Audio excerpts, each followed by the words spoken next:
Friends, in this podcast, I'm going to talk to you on the topic making sense of this rally. From the market bottom, we have seen a lot of build up in the markets and a gradual recovery. For many people who are closely anchored to the economic fundamentals, this rally has been quite a surprise. In the sense, most people felt that the economic distress should be reflected perfectly in the stock market.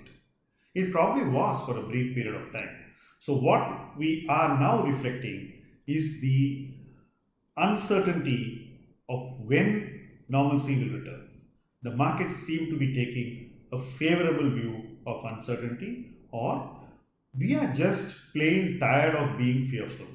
So, we have this relief rally. Some things are very marked in this relief rally.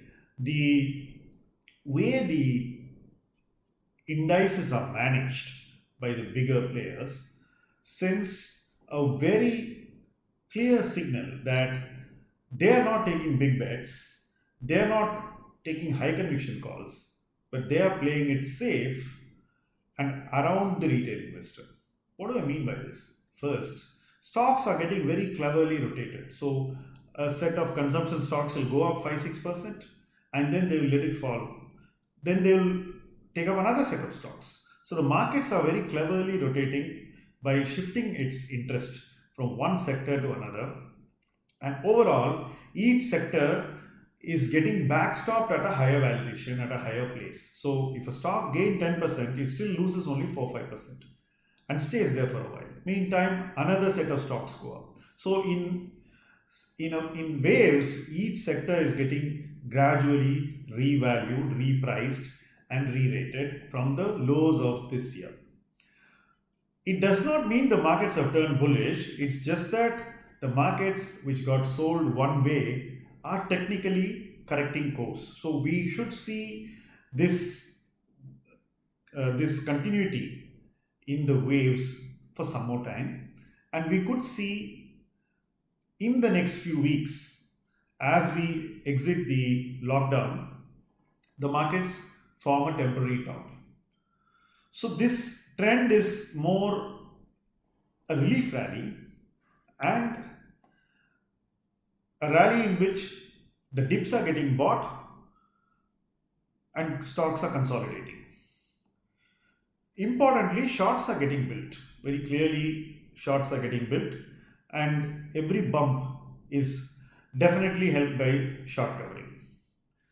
Futures are at a discount to cash markets. On the first day of a settlement, you find most of the future stocks trading at a discount to the cash market price. This is rather unusual. It only means that retail is short, and from available data, DIIs are probably the only big buyers in this market, and I sense that the DIIs are also trading a lot more. But the positive thing is the FIIs are participating in the big ticket sale of shares, be it the shares of HUL or Reliance or any of these big ticket sales. You are seeing foreign participation. So they are buying the bigger parcels and not really being too active in the day to day trade. They are only sellers in the day to day market. So that is a very interesting signal. So what do we need to see now? We need the FIIs to also participate on the buy side in the daily market. Now that is not really happening, and we don't know if it will happen at all. Anyways, this is the setting, and we are going to see the markets show a little bit more strength in the coming days. It will be contingent on global sentiment holding up. So, if the global sentiment holds up, we could see our sentiment gradually improve a bit and reach a better place. But knowing the economic fundamentals, once the markets reach a better place than what it is in today, it will probably once again slip gradually from there, because we don't see the economic fundamentals coming back very sharply. A lot of things have to be corrected, there's much to overcome, and this is going to be a very long summer for equity investing. So prepare yourself maybe to lighten if the markets go up, and to invest that money gradually over the next 1 year. So you need to do all that shuffling in this quarter and prepare yourself for the long haul. In the coming quarters, you need to build the portfolio for the future. So it's going to be an investment phase, a phase where you correct your pre COVID positions wherever necessary and you stay invested and build a new portfolio for the long term. Thank you very much for watching this podcast, and I wish you all the best in your investing. Thank you.